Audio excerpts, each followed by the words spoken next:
Inter-D, ciência e cultura.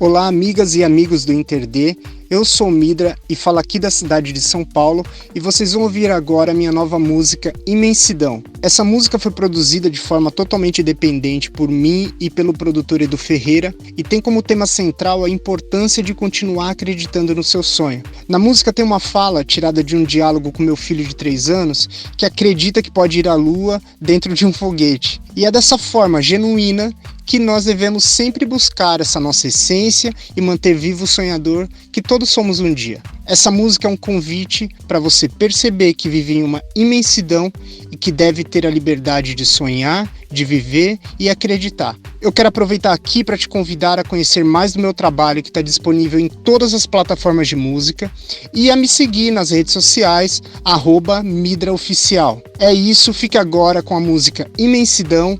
Um forte abraço aqui do seu amigo Midra. Até a próxima. Valeu!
Olá povo, olá pessoas, eu sou a Delona e eu tenho aqui a grande honra de receber o professor Oswaldo Luiz Ribeiro, lá do canal A Tenda do Necromante, canal fantástico, com conteúdos assim viciantes, viu professor? Eu mesmo sou viciado, tenho que assistir pelo menos 2 vídeos por dia e quando eu passo para outras pessoas, acontece o mesmo fenômeno. Que, nossa, eu tô viciado naquele canal, não sei o que. Eu não sei o que é. Você tem que um dia estudar esse fenômeno, porque o seu canal é viciante.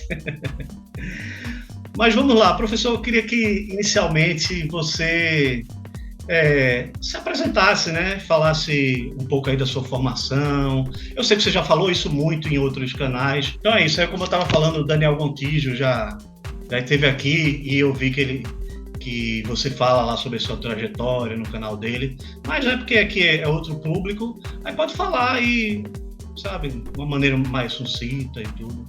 Tá bom, eu vou fazer uma apresentação diferente do que eu fiz nos outros canais para não ficar só uma repetição. Vou fazer de trás para frente. Certo. Fazendo um recorte do que eu considero importante aqui para a entrevista.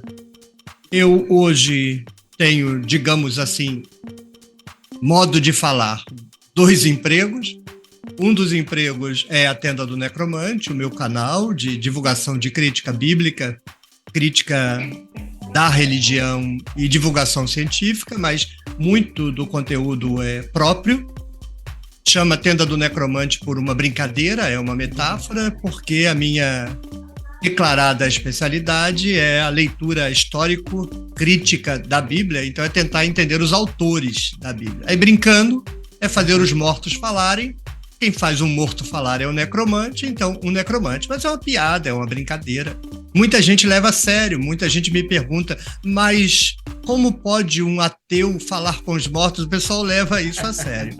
Outro emprego, eu sou professor em tempo integral de um curso de pós-graduação em Ciências das Religiões, aqui em Vitória, onde eu resido. Coordenei até o ano passado o curso de doutorado e de mestrado, aí eu cansei, pedi para ser substituído. Hoje eu só leciono no programa. Nessa mesma faculdade eu leciono na graduação em teologia. Então hoje eu sou professor de teologia e de ciências das religiões. Para isso eu tive uma formação específica, completa na área. Eu tenho pós-doutorado em ciências da religião pela Universidade Federal de Juiz de Fora.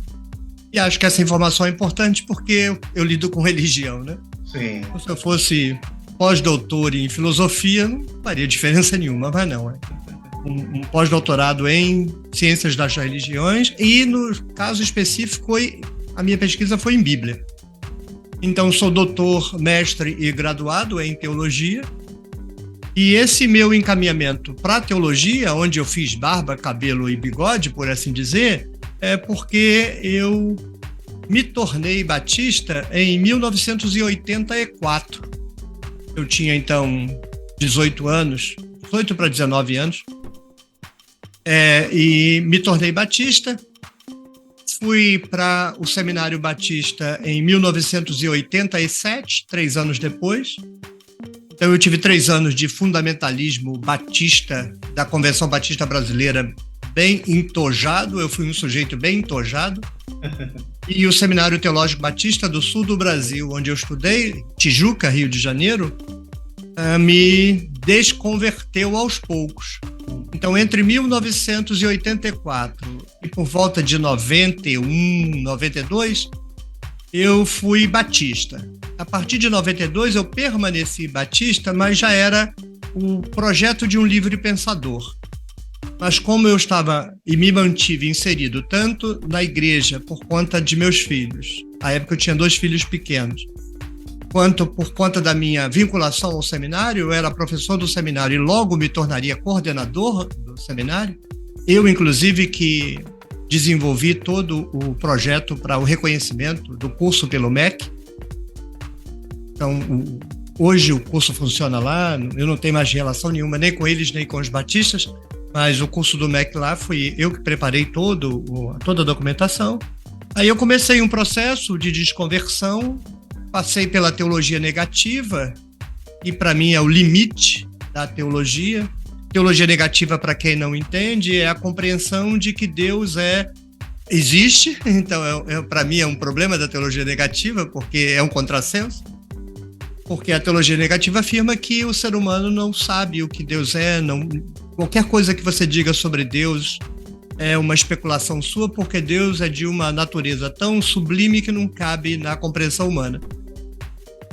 Mas se você leva isso às últimas consequências, bem, se você não sabe como ele é, porque ele é sublime demais, então como é que você sabe que ele existe? É um contrassenso. Mas ela é muito cômoda. Ela é muito cômoda porque ela te permite frequentar o meio onde os crentes são crentes martianos, que acreditam na doutrina, sem que você precise se comprometer. Isso durou até 2010, e eu vou confessar, Adeluna, que eu não sei como teria sido minha caminhada até hoje se em 2010, por ingestões políticas lá no seminário, vindas de fora, inclusive, eu não tivesse sido demitido. Eu fui demitido, saí numa boa, mas fui demitido, acusado de heresia, inclusive. E por conta disso, a última necessidade de eu manter um vínculo institucional com os batistas, que era o fato de eu trabalhar para um seminário oficial e eu respeitava a minha posição ali, nunca me traía a mim mesmo, nem aqueles a quem eu prestava serviço. Eu consegui um modo de lidar lá no seminário em que eu não me traía nem traía a instituição, deixando clara a minha posição e a posição da instituição. Mas como eu fui demitido, eu não tinha mais razão nenhuma para permanecer entre os batistas, nem sequer na igreja. Eu vim para Vitória, contratado para essa faculdade onde eu estou hoje, então estou aqui em 2011, 12 anos, e nunca mais eu entrei num templo religioso, nunca mais eu tive qualquer prática, experiência ou pensamento religioso, a despeito de eu ser professor de teologia. Mas como na teologia eu dou aula de Bíblia, e a despeito do Brasil não saber nada de teologia e Bíblia europeia praticamente, Bíblia é uma coisa, teologia é outra, Bíblia é uma disciplina histórica, enquanto teologia é uma disciplina ideológica, né, de conteúdo controlado pelas denominações, tem a ver com a fé e a Bíblia não. Então eu sou professor de hebraico e de Antigo Testamento no seminário, não no seminário, na faculdade Unida de Vitória, e me leciono Bíblia, que é a mesma coisa que eu faria se eu estivesse dando um curso privado, particular, ou se fosse Bíblia em Ciências das Religiões, porque eu não trato diferente.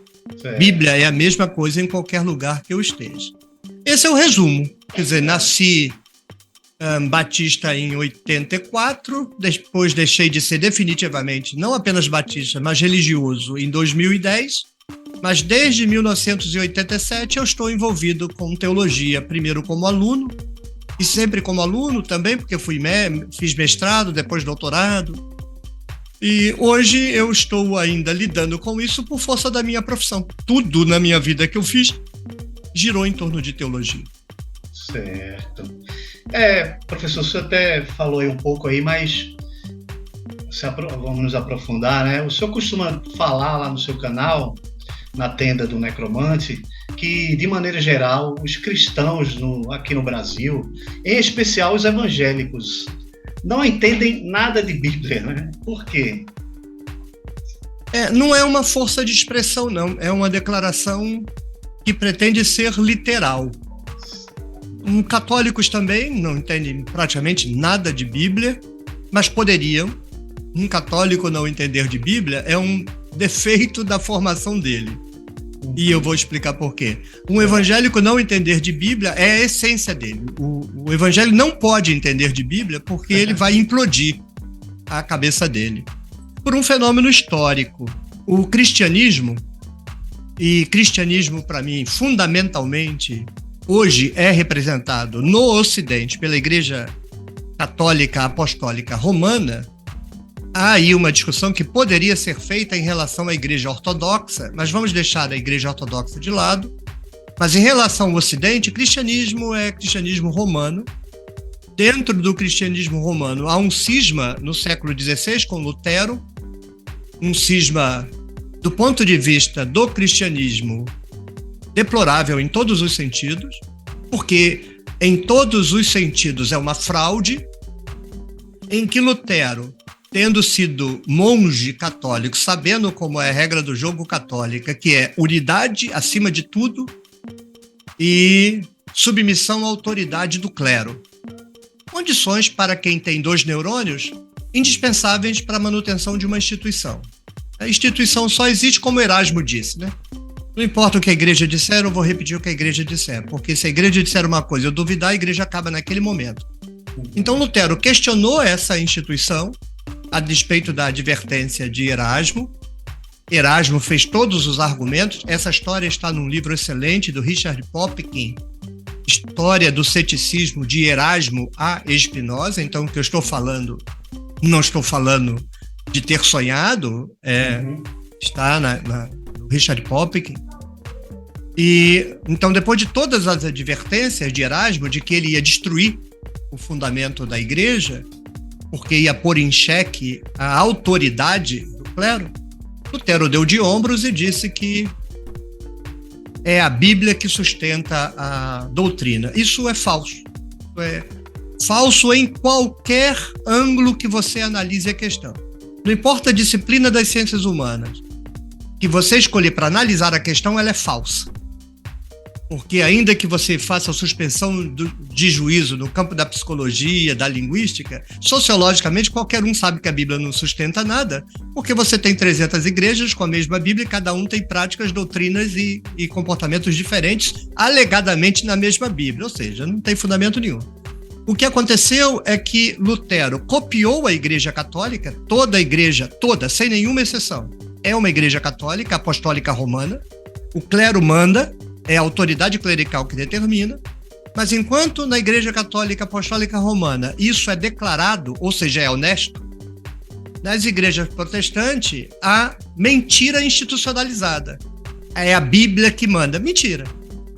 Quem manda é a doutrina de cada denominação, instrumentalizada pelo clero e pelos papas de cada denominação, porque cada denominação tem o seu papa. Não veste a roupa do papa, não bota o chapéu do papa, mas tem o mesmo comportamento do papa. Então, numa determinada igreja tem uma doutrina, ela engana as ovelhas que aquela doutrina está na Bíblia.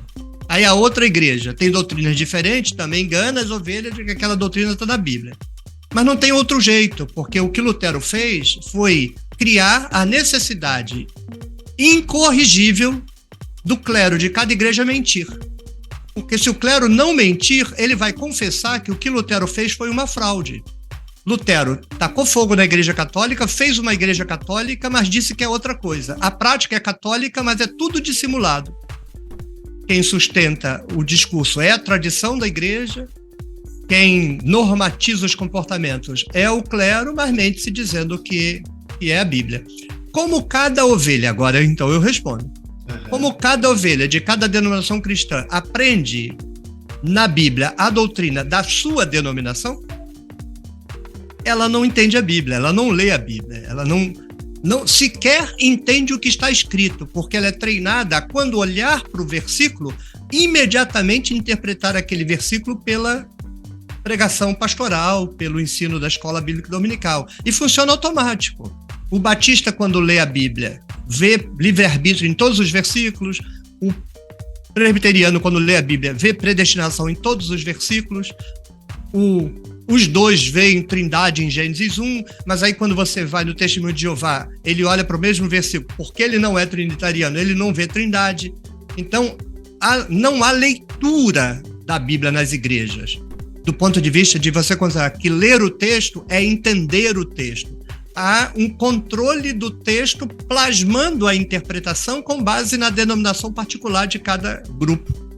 Com um agravante, Adeluna, que eu considero que não é secundário, nem que não esteja relacionado ao grande jogo que se dá no campo político, que é a péssima, deplorável formação de leitura do brasileiro na escola. O brasileiro é basicamente analfabeto funcional.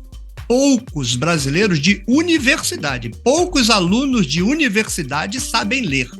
São letrados, passaram pelo letramento, mas se você der um parágrafo, mandar ele ler e explicar sem usar as palavras do parágrafo, ele não sabe. Ele explica a você repetindo fragmentos do texto que com certeza ele não entende. Então, a escola é um modelo fordista de analfabeto funcional, e aí esse analfabeto funcional formado nas escolas de ensino fundamental e médio, é óbvio que não estamos falando das escolas de R$5.000 por mês, onde os filhos da classe dominante estudam e lá de fato eles aprendem. Mas eles serão os juízes, lá eles serão os CEOs das multinacionais. Nas escolas de ensino médio, a gente está formando os operários que vão fazer parte da classe dominada. Então você soma uma escola falida no Brasil que forma analfabeto funcional, e esse analfabeto funcional entra na igreja e o pastor diz para ele que o que está escrito ali, ele encontra Jesus em Isaías, quer dizer que do ponto de vista lógico, isso jamais poderia acontecer, e do ponto de vista da leitura, você vai, como é Jesus que está aqui, você está falando do filho do rei? Ele não consegue nem ver que está falando do filho do rei, ele não consegue nem ver que isso é uma alegoria, e ele simplesmente reproduz por conta da autoridade religiosa. Então, o circo é uma cena, Adeluna, que quem não se comove com isso perdeu completamente o senso de humanidade. O que se faz no Brasil hoje é uma das coisas mais deploráveis em nível mundial, que a gente poderia comparar à fome, porque você não consegue produzir cidadãos conscientes, críticos, com esse tipo de formação. O domínio da leitura é peça fundamental para o exercício da cidadania. Como você não lê o texto, como você não entende as palavras que estão escritas, fazem com você o que quiserem, tanto no campo dos textos fora da igreja, quanto dentro da igreja. Então, e eu poderia ainda apresentar um mais secundário nesse aspecto, mas está dentro do próprio quadro que a gente está discutindo. Eu tenho uma playlist lá na tenda do Necromante, Minuto Bíblico, em que eu traduzo direto do hebraico determinado versículo. Aí eu vou nas versões que circulam nas igrejas, tanto católicas, quanto evangélicas, quanto judaicas, e analiso a tradução que o povo religioso lê. E já avaliei 12 versos diferentes em 30 bíblias, mais ou menos. Você não encontra uma única bíblia que traduziu correto todos os 12 versos. As que saem melhorzinha traduzem a metade, mais ou menos, e o resto tudo errado. Então você imagina, mesmo se o brasileiro fosse bem formado na escola, e não é, mesmo se os pastores não fizessem alegoria estapafúrdia no púlpito com o texto bíblico, fazendo a Bíblia dizer coisa que ela não diz, não ia adiantar nada porque o texto está traduzido errado. É óbvio que eu estou me referindo a 12 versículos. De repente, as 30 Bíblias deram azar de eu ter escolhido justamente os versos que estão traduzidos errados. Mas a coisa é tão grave, Adeluna, que eu sou capaz de fazer assim. Você pode pegar a Bíblia que você quiser, que eu não avaliei, você vai me dizer um desses 12 versos, eu vou dizer, vai estar errado. A chance de eu errar é quase zero, porque é uma reprodução. Algumas Bíblias dá a impressão que o sujeito nem abriu o texto hebraico. Ele abriu as outras Bíblias e simplesmente copiou. A última que eu avaliei, ainda não está publicada, é a King James 1611, que um pessoal aí fundamentalista trata como se fosse o próprio Deus falando. Você abre a King James 1611 e é Deus falando. Se eu não puder dizer que foi a pior Bíblia que eu já avaliei no canal, ela vai ficar empatando com a outra pior. Mas de memória, é a pior tradução que eu já avaliei. Mas você vai nas igrejas que usam essa Bíblia, você vai ver o que vão dizer dela. Quando você abre, a Trindade para de fazer tudo o que você está fazendo. É uma cena, é de chorar, Adeluna, é de chorar.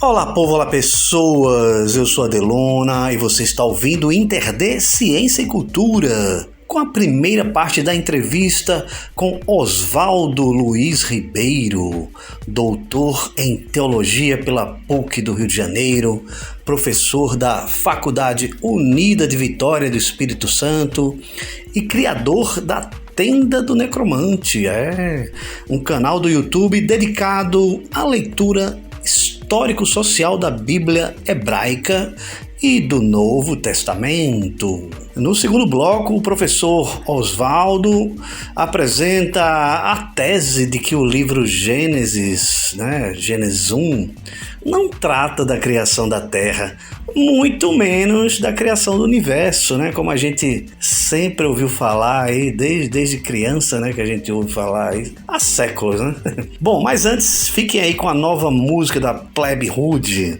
Não é Fácil Explicar para uma Criança, música que está presente no novíssimo álbum da banda do amigo Clemente Nascimento, Evolução, Volume 2.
remotamente será fatal.